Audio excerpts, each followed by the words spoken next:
Have you ever been so successful that it made someone close to you want to kill you? Joy Brown was a thriving real estate agent in Hampton, Virginia, a dedicated teacher and a loving mother. But just days after closing a major deal, she sent a chilling message to a friend. "He's going to put me in a casket." She was right.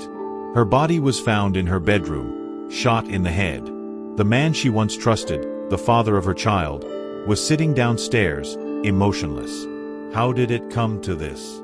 What did Joy know that sealed her fate? And why did no one stop it? This is the story of a woman who saw her own death coming, but couldn't escape it. Stay till the end, because the most shocking part is yet to come. Welcome to the Crime Catalog, where we explore the truths behind the headlines. Stay tuned, and don't forget to like, share, and subscribe for more gripping crime stories. Joy Brown had built a life she was proud of. She worked hard, celebrated every milestone, and created moments worth remembering. But in the shadows of her success, something was wrong. She felt it before she saw it. A lingering unease. A sense that someone was always watching. Then, one afternoon, she found proof. Tucked under her car, attached with strong adhesive, was a small device. A tracker. It wasn't broken. It wasn't old. Someone had placed it there, recently. Someone who needed to know her every move. She stared at it, heart pounding. She hadn't told her husband, CJ, where she was going that day. But he had known. Just like he always did.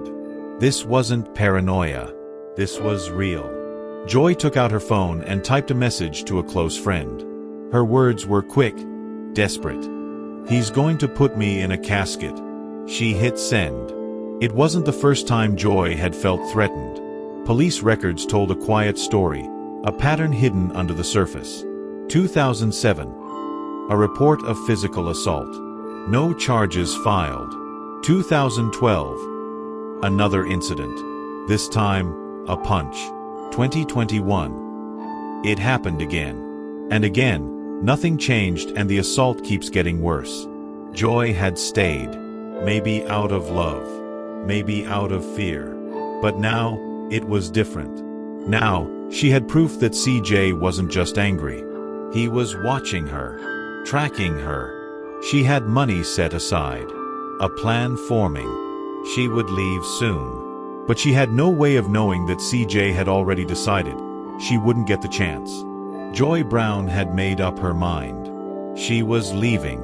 4 months she had been planning, setting aside money from her biggest real estate deal, making quiet preparations, waiting for the right moment. She didn't tell CJ. She knew better than that. Every decision had to be careful, every step taken in silence. That night, she moved quickly. She packed only what mattered, essentials for herself and her daughter. Her hands shook as she folded clothes into a bag, her mind racing through every possible outcome. If she could just get out without a fight, everything would be fine. But before she could reach the door, CJ was there. He wasn't yelling. He wasn't pleading. He just stood there, blocking her path. His eyes steady. His presence alone enough to make her stop. "You're not going anywhere," he said. The words hit her like a wall. She took a step back. He didn't move. The air in the room felt heavier now, thick with something unspoken. She glanced at her daughter, who was too young to understand what was happening but old enough to sense the tension. Joy tried again. "Move, CJ." He didn't. Instead, he reached into his pocket, pulled out his phone, and tapped the screen. A moment later, her own phone vibrated. A notification. He had sent her a picture. It was a screenshot of her bank account. The money she had quietly saved. He knew about it. Her stomach dropped. How long had he been watching? How much did he know? Joy kept her voice calm. "I don't want to fight. I just want to go." CJ took a slow step forward. "You're not taking my daughter." The finality in his voice sent a chill through her. Joy's heart pounded. She could feel the walls closing in, the escape she had planned slipping further out of reach. She needed to think. She needed a way out. But as she stood there, Face to face with a man who refused to let go, she realized something. She wasn't just trapped in that house. She was running out of time. Joy Brown was always easy to reach. If she missed a call, she called back. If she was running late, she sent a message. That's why, on this night, the silence felt wrong. Her friends tried again. Calls rang out. Texts were left unread. Hours passed, and the unease grew. One friend, worried enough to act, reached out to a neighbor, someone close enough to check, someone who had been to their home before. The neighbor hesitated, but only for a moment. Then he stepped outside and walked toward the house. The porch light was on. The front door was unlocked. Inside, the air was still. The house, quiet. Too quiet. Then he saw CJ. He was sitting in the living room, staring ahead, motionless. His eyes were open, but he didn't seem to register that someone else was there. His arms rested on his legs, his hands limp. The neighbor stepped closer. CJ. No response. The man's chest rose and fell, but his face was empty, like someone who had stopped trying to understand the world around him. Something wasn't right. The neighbor moved past him, heart pounding. Every instinct told him to turn around, to leave, to let someone else handle this. But he kept going, taking slow steps toward the stairs. Then, he saw it. A dark stain on the floor. A pattern leading upward. His hands shook as he reached for the railing, his mind racing with possibilities, all of them bad. He climbed the stairs, turning his head toward the open bedroom door. And there she was. Joy. She was on the bed, still, unmoving. A gunshot wound to the head. The reality hit him all at once. The smell of blood, the silence that came with it, the finality of what he was seeing. He stumbled back, gasping for air, fumbling for his phone. 911, what's your emergency? The operator's voice was clear, calm. His was not. There's been a shooting, he managed to say. I think she's dead. Back downstairs, CJ still hadn't moved. He had tried to harm himself, but he had failed. Instead, he sat there, caught in whatever place his mind had gone. Within minutes, red and blue lights flooded the street. Officers entered with caution, weapons drawn. Paramedics rushed in, but it was too late. Joy Brown, mother, teacher, real estate agent, was gone. And the man she had once trusted sat just feet away, staring at nothing. The flashing lights filled the street. Officers moved through the house with quiet urgency, stepping carefully through a crime scene that told its own story. A mother, a daughter, a life taken too soon. CJ was still in the living room when they found him. He didn't run. He didn't fight. He didn't speak. They cuffed him, led him outside, placed him in the back of a squad car. Neighbors watched from their porches, some whispering, others silent. But the questions had already begun. Would this be enough? Would there be justice? 4 hours, investigators worked. They collected evidence, took statements, pieced together what they could. And then, something unexpected. CJ wasn't charged. Not that night. Not the next morning. He was held, but not arrested for murder. News spread fast. It always does. Social media filled with outrage. Posts demanding answers, comments questioning the system, frustration boiling over.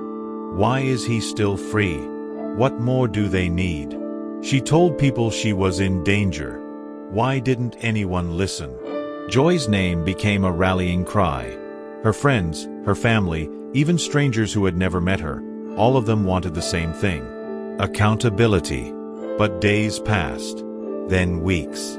Still, no charges. The silence only made the anger grow. News outlets picked up the story. Reporters stood outside police headquarters, pressing for updates. Legal experts debated the delays. Was it caution? Was it a lack of evidence? Or was this yet another case where a woman's warning went unheard until it was too late? Joy had been afraid. She had tried to leave. She had told people. She had texted her friend. And now, she was gone. Still, CJ remained in custody. But without a formal charge, without an arrest warrant, time was slipping away. Then, finally, after months of waiting, came the announcement. A warrant was issued. CJ was officially charged. Murder. Firearm possession as a convicted felon. Using a weapon during a violent crime. And just like that, the slow wheels of justice began to turn. The news broke late in the evening, and within minutes, social media lit up once again. Finally. It took too long, but at least it's happening. Justice for Joy. It wasn't over. It wouldn't be for a long time. But the first step had been taken. Now, the question wasn't if CJ would face trial. It was whether the system would hold him accountable. It was official now. He would stand trial for what he had done. But for those who loved Joy, this was only the beginning. The courtroom was packed the first time CJ appeared before a judge. Joy's family sat together, holding back tears, gripping each other's hands. The air was heavy, filled with something that couldn't be put into words. CJ walked in, shackled, wearing the same expression he had the night they found him, distant, unreadable. He didn't look at Joy's family. He barely looked at the judge. The prosecution laid it out clearly. The history of abuse. The threats. The tracking device. The final message Joy had sent. The words that echoed in the minds of everyone who read them. He's going to put me in a casket. And now, there she was. The weight of the evidence was undeniable. But what came next would break the room. Joy's mother stood to speak. She had been waiting for this moment, dreading it, needing it. Her voice trembled, but she spoke through the pain. My baby was so precious. She paused, trying to steady herself. She was my heart, and he took her from me. The words hung in the air. Some in the courtroom wiped their eyes. Others sat frozen, listening. She turned toward CJ now. You didn't have to do this. You could have let her go. But you made sure she didn't get the chance. CJ stared straight ahead. No reaction. No apology. Just silence. The judge didn't hesitate. Bail was denied. CJ would remain behind bars until trial. As he was led away, Joy's family held onto each other. It wasn't justice. Not yet. But it was a step forward. Outside the courthouse, the cameras were waiting. Reporters, microphones, people holding signs that read justice for Joy. This wasn't just a case anymore. It was a reckoning. And for the first time in months, Joy's family could breathe, if only for a moment. Joy Brown should have lived to see her success. She built a life through hard work and determination. She was a mother, a teacher, a friend. She had dreams for the future, dreams that should have been hers to fulfill. But she was taken too soon. And she knew it was coming. She tried to leave. She tried to protect herself. She warned those closest to her. But it wasn't enough. Her story is heartbreaking, but it is not unique. Every day, there are people like Joy, trapped in relationships where love has turned to fear, where control replaces trust, where leaving becomes the most dangerous decision they can make. And too often, their warnings go unheard. Domestic violence doesn't always start with a hit. Sometimes, it's words. A jealous remark disguised as concern. A sudden need to know where you are at all times.